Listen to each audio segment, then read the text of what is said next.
남북통합문화센터 평화통일 열린 강좌 이제 3부를 시작해 볼 텐데요. 오늘은 통일 디자이너, 건국대 통일인문학연구단 전영선 교수님과 함께 남한의 서커스와 북한의 교회에 대해서 이야기를 나눠보고 있습니다. 이제 3부는 북한의 교회와 남북한 교류 협력을 중심으로 다양한 이야기를 나눠볼 텐데요. 그럼 계속해서 3부 북한의 교회와 남북한 교류 협력을 중심으로 교수님 말씀 들어보도록 하겠습니다. 북한에서 이제 교회가 발달하게 된 이제 원인 중에 하나가 우선은 이제 인민들을 위한 예술이 되어야 된다라고 하는 것이고요. 이 교회라고 하는 게 말씀드렸듯이 일제 강점기에 근대적인 형식으로 들어왔었고 그것이 이제 전통 연예와 결합이 되면서 한국식의 이제 교회로 정착이 됐었죠. 그리고 이제 1930년대, 40년대 이때 이제 굉장히 큰 인기를 모았었기 때문에 우리 인민들이 가장 좋아하는 예술 장르의 하나를 이어서 계승한다라고 하는 측면이 있고요. 또 다른 측면에서 본다면 이게 대외 활동에서 굉장히 중요한 장르를 차지하고 있습니다. 북한도 보면 이제 국제적인 교류를 할 때 보면 이제 문화 교류를 할 때 어떤 걸 가지고 가냐면 예전에 이제 뭐 혁명 가요도 가지고 갔었고 이제 그 중국 같은 경우에는 이제 꽃 파는 처녀가 순회 공연을 하기도 했었고요. 그런데 이제 그 동구 유럽 국가들과 교류할 때 이 교회가 굉장히 유용한 종목이거든요. 사실 이제 교회는 몸으로 하는 것이기 때문에 전 세계인들이 다 이해할 수가 있고 거기에 어떤 이데올로기적인 요소가 적기 때문에 사회주의권뿐만 아니라 비사회주의권 국가들과의 교류를 문화 교류를 할 때도 평양교회단이 굉장히 큰 역할을 했었고요.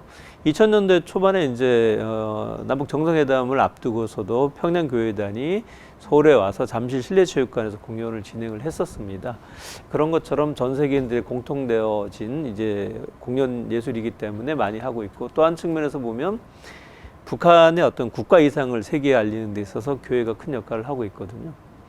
세계에서 우리는 잘 모르지만 이제 여러 대회들이 열리는데 교회 서커스 대회도 많이 열리고 있고요. 그래서 언론을 보면 이제 뭐 체코라든가 그 다음에 이제 뭐 중국이라든가 이런 곳에서 진행됐었던 국제교회 축전에 이제 뭐 평양교회단이 금메달을 땄다, 최고상을 땄다 이런 보도들이 꽤 많이 나오고 그렇게 이제 해외에서 선수단이 입국할 때마다 신문에는 딱 보도를 통해 가지고 이렇게 세계 교회 축전에서 우승한 우리 선수단이 들어온다 이렇게 많이 얘기를 하고 있기 때문에 여러 측면에서 보면은 이제 어떻게 보면 가성비가 좀 좋다고 해야 될까요?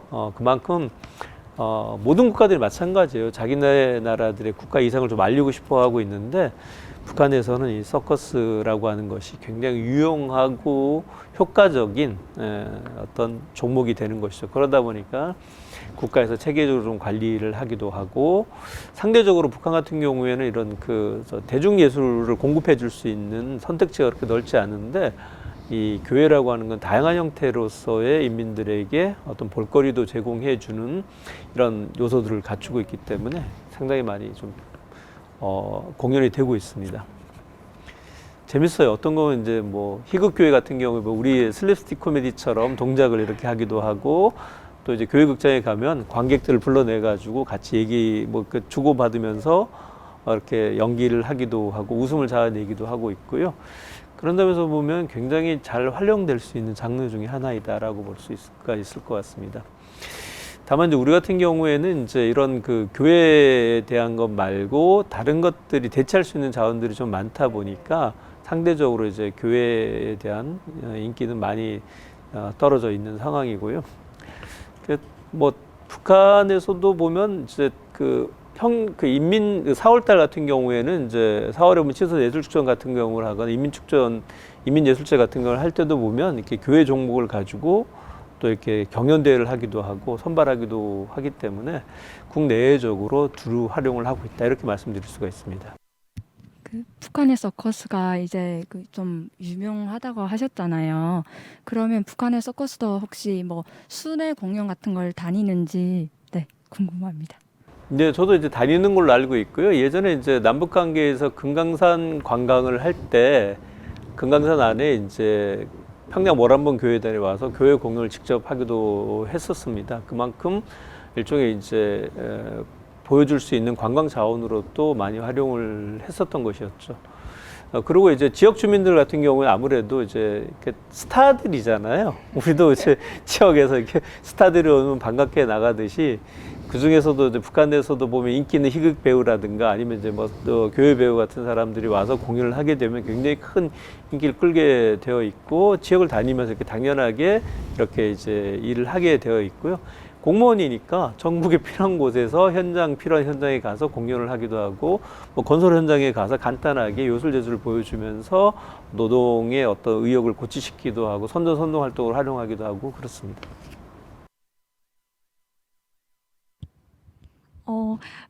아까 말씀하셨던 것 중에 이제 북한의 평양교회단이 잠실에 와서 공연을 한 적이 있다고 말씀해 주셨는데요.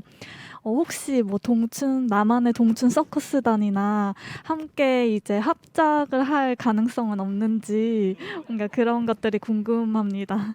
그거는 이제 스타일이 좀 다르고요. 아마 우리 남쪽의 서커스가 명맥을 거의 앞서서 이제 뭐 말씀드렸지만 지금 단원들이 한국 사람인 경우보다도 외국 단원들이 더 많을 거예요. 그렇고 이제 수준 차이도 좀 있고요. 최근에 오히려 이제 북한에서도 이 스토리를 연결하기 위해서 만든 교회극이라는 게 있어요. 교회극 춘향전이라고 하는 걸 만들어내서 서커스 요소하고 스토리를 결합한 형태로 일종의 이제 아트 퍼포먼스로 이제 진화가 되고 있는 것이죠. 이제 그런 경우에는 이제 남쪽의 연출력하고 북한의 이제 오히려 좀 서커스의 기술력이 결합이 돼서 글로벌 네트워크를 통해서 세계적인 퍼포먼스를 만들어 가지고 좀 합작을 좀 해서 진출해보자라는 논의들은 있었습니다. 근데 그렇게 이제 단체 대 단체로 결합하기에는 이게 무게 비중이 너무 차이가 나고요. 오히려 이제 우리가 남한이 좀 많이 장점을 가지고 있는 연출력이라든가 기획력이라든가 이런 것들하고 좀 결합이 된다면 조금 더 시너지 효과가 크지 않을까 그렇게 생각을 합니다. 그럼 전 세계에 많은 교회단들이 있을 텐데 그 북한 교회단만의 특징이 있을까요? 네, 북한 교회단은 앞서 말씀드렸듯이 이제 그 민족교회라고 하는 걸 특징으로 좀 가지고 있는 거죠. 그러니까 세계 서커스단 중에서 이렇게 널뛰기를 교회 종목을 하는 팀은 없을 거예요. 근데 뭐 최근에 빙산교회도 마찬가지로 최근에 복장을 보면 이렇게 위에 한복 저거를 아예 입고 나와서 이게 무대 연출을 하기도 하고, 그 다음에 널뛰기 공연을 할 때도 보면 이제 민족 의상을 갖춰가지고 민족 교회로 이렇게 하고 있기 때문에 이런 것은 이제 북한이 가지고 있는 특징이라고 할 수가 있고요. 사실 모르겠어요. 그 민족 교회 중에 제일 중요한 종목 중에 하나가 그러니까 근해 교회인데요. 이게 정말 우리 건지 북에서 이제 그네 타고 돌기도 하고 공중 회전하기도 하고 이제 이런 것들은 이게 민족적 교회인가라는 생각이 살짝 들기도 하는데 어찌 됐든 전통 놀이들을 계속 개발해서 교회 종목화하고 있는 것은 북한 교회 가지고 있는 특징이라고 말씀드릴 수가 있습니다. 전통 문화를 어쨌든 좀 알리는 그런 역할을 하기는 하고 있는 거네요. 굉장히 좀 강하죠. 이렇게 주체적인 문화, 네. 그다음 민족 문화를 강조를 하고 있고요. 다만 이제 그 방향성이라고 하는 것이 사실은 전 세계 문화라고 하는 것이 일정 정도 국가나 지역성을 가지고 있어요. 예를 들면 뭐 아프리카 음악이라고 해도 그것이 아프리카의 어떤 특성을 가지고 있으면서도 세계인이 함께 즐길 수 있는 음악이 됐을 때 세계 음악이 되는 것이지, 세계 음악이 된다 그래서 어떤 민족성이라든가 이런 것이 없어지는 건 아니죠. 근데 다만 이제 북한 같은 경우에는 민족 문화를 조금 과도하게 강조를 하면서 자꾸 차별화 지으려고 하고 있다는 것이 조금 좀 차이가 있는 게 아닌가 싶어요. 우리도 옛날에 이런 거 있다. 심지어는 뭐 북한의 민속놀이를 보면 농구 옛날에 우리가 전통 놀이 이런 걸 가지고 있었다 이렇게 얘기를 하기도 하는데, 사실 넓게 인류사를 본다면 되게 이제 뭐 음악 악기도 그렇고 놀이도 그렇고 되게 비슷한 형태를 취할 수밖에 없는 공통점이 있는 것들이죠. 그래서 이런 것들을 기반으로 해서 조금 더 확장적인 방향으로 가야 되지 않을까 그렇게 생각을 하고 있습니다. 그 북한 교회단이 이렇게 대규모로 해외 뭐 초청 공연이나 이런 것도 많이 다니고 그랬었나요? 코로나 뭐 이전에. 코로나 이전에 많이 다녔었죠. 그래서 뭐 우한에서 교회 축전 같은 거 할 경우에도 다니기도 했었고, 아니면 이제 보통 해외 공연 갈 때는 예를 들어서 뭐 특정한 단체, 음악 단체만 가는 경우도 있지만 그렇지 않고 이제 종합적으로 이제 노래, 음악 뭐 이런 공연할 때 같이 함께 합동 공연하기도 하고요. 국립교회단 중에서 소편대, 작은 편대로 이렇게 뽑아가지고 지방 공연을 하거나 해외 공연을 가는 경우도 있습니다. 보통 뭐 사회주의 국가로 많이 가나요? 그런 공연들을 되게 서커스라고 하는 게 이제 주로 보면 유럽 쪽에서도 사회주의권 안에 좀 많이 남아 있고요. 조금 좀 예외적이라고 한다면 프랑스가 이게 교회가 좀 많이 하기도 합니다. 대개 보면 이제 과거에 교류했던 국가들은 주로 체코가 굉장히 좀 많아. 체코, 헝가리라든가 이런 국가들 아무래도 이제 동유럽 국가들과의 교류가 좀 많았었고 그 영향력이 지금도 남아 있기 때문에 그렇게 많이 하기도 하고 있고요.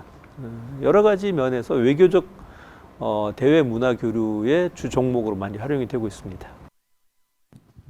그러면 해외에서 그 들여오는 교회 활동들도 있을 것 같은데 뭐 대표적인 예시 하나 들어주실 수 있으신가요? 해외에서 들어오는 거요? 네. 해외에서 북한 교회단이 받아들인 뭐 요술이라든가 환상이라든가 이런 것들은 다 이제 외국에서 이렇게 알려진 것들을 이제 들어오는 것인데 뭐 많이 보면 요술 보면 이제 몸통 자르기 뭐 이런 거 있잖아요. 근데 거기에다가 이제 뭐 소품의 구성이라든가 이런 것을 다 이제 민족적인 걸로 좀 바꾸고 있는 것이죠. 그러니까 전통성을 강조, 아까 이제 민족교회라고 하는 별도의 교회의 명칭을 만들어냈던 것은 상대적으로 나머지 부분들은 서양의 이제 서커스적인 요소들을 받아들인다라는 것이고요. 뭐 영상 요술, 환상 요술 같은 경우나 레이저를 이용한 이런 요술들은 다 아무래도 연구하고 받아들이고 트렌드가 있으니까 세계적인 트렌드를 열심히 북한도 따라가고 있는 것이고요. 다만 이제 그런 것을 인민들한테 보여줄 때는 북한식이라고 하는 일종의 필터링 같은 장치를 두는 것이죠. 그 또 유명한 그 이제 해외 서커스단이 아까 캐나다 태양 서커스, 태양의 서커스. 근데 북한 그럼 약간 교회단과는 좀 어떤 점이 그 다를까요? 태양의 서커스단. 태양 서커스단은 아무래도 예술과의 결합해서 예술성이 많이 강조된 부분들이었죠. 이게 이제 뭔가 이게 재주를 보여주는 것이 아니라 스토리, 그 사람들에게 사실은 감동을 주는 것은 어떤 스토리가 있어야 되는 부분들이잖아요. 그래서 북한도 보면 이제 막간극 같은 경우에도 가능하면 이제 대사라든가 이런 걸 통해서 스토리를 많이 좀 입히려고 하고 있는 것이고, 그래서 아마 평양에서 이제 그 교회극 춘향전도 그런 이제 스토리를 이렇게 새로운 기술하고 결합시켜 가지고 새롭게 좀 하려고 하는 노력이라고 할 수가 있을 것 같습니다. 사실은 근데 이게 쉬운 건 아니에요. 사실 이렇게 우리가 시너지 효과를 내거나 어떤 협력이거나 이런 작업들을 하려면 양쪽에 다 발달되어져야 되는 부분들인데 이게 참 북한으로서는 기교 예술을 전문적인 기능인으로서의 기능은 훌륭하지만 예술적인 형상까지 이걸 하기에는 기본적으로 이렇게 문화적 배경이 좀 돼야 되기 때문에 사실은 많이 본따죠. 그러니까 태양의 서커스의 공연은 이른바 블루오션의 기운이 되기도 했잖아요. 다 죽어가고 이런 예술들을 새롭게 접목해서 새로운 예술로 형상화하는 것들인데 사실 그거는 굉장히 좀 어려운 작업 중에 하나지만 그쪽으로 가고 있다 이렇게 말씀드릴 수 있습니다. 그래서 교수님 말씀을 들으니까 이 서커스, 교회라는 분야가 이렇게 앞으로 남북 교류 협력에 뭔가 새로운 조금 가능성을 열어줄 수도 있지 않을까 그런 생각도 좀 드는데요. 남북 관계에서 보면 이제 초창기에 교류됐던 것은 주로 서사가 없는 것부터 와요. 그래서 뭐 미술 전시회, 도자기 전시회, 그다음에 이제 뭐 무형 문화재 전시회라든가 이런 것들이 오고 나서 그 사이에 이제 조금 이해도가 증진되면 그 다음에 이제 스토리가 조금씩 들어가는 거죠. 남북이 같이 했었던 역사 물류라든가 이런 것들이 들어오고 그리고 나서 이제 그 단계를 지나고 나야지 이제 북한 어떤 체제를 대표할 수 있는 이런 뭐 음악이라든가 미술이라든가 소설이라든가 서사가 있는 것들이 들어올 수가 있는데 사실은 이제 거기까지 가기에는 이제 몇 가지 고비를 좀 넘어줘야 되죠. 그런데 뭐 초기에는 그래서 보면 이제 평양교회단이 와서 공연했을 때 대중적인 관심을 불러일으켰었고 이런 게 있구나라고 하는 호기심을 좀 불러일으켰던 것은 맞습니다. 앞으로 좀 먼 일이더라도 나만의 약간 이런 스토리와 기술력 뭐 이런 문화적인 힘과 좀 북한의 그 기술적인 것들이 또 만나서 약간 시너지가 그렇죠. 일어날 수 있어요. 남북이 가지고 있는 장점이 조금 차이점이 있거든요. 그러니까 마케팅력은 대한민국이 굉장히 뛰어나잖아요. 기획력이라든가 거기에 맞춰서 이렇게 협력 분야를 좀 찾아내 수도를 만들어낸다고 한다면 남북 합동의 어떤 새로운 컨텐츠로서 그렇죠. 유니 코리아의 어떤 컨텐츠가 되지 않을까 그렇게 생각도 네. 해봅니다. 저도 기대를 해봅니다. 네. 오늘 이렇게 전영선 교수님과 함께 남북통합문화센터 평화통일 열린 강좌 3부까지 이야기를 나눠봤는데요. 또 이렇게 서커스와 교회에 대해서 또 우리가 자세하게 또 새롭게 알아볼 수 있는 시간이었고요. 또 함께해 주신 여러분 고맙습니다. 오늘 함께해 주셔서 고맙습니다. 교수님 유익한 말씀 감사하고요. 고맙습니다.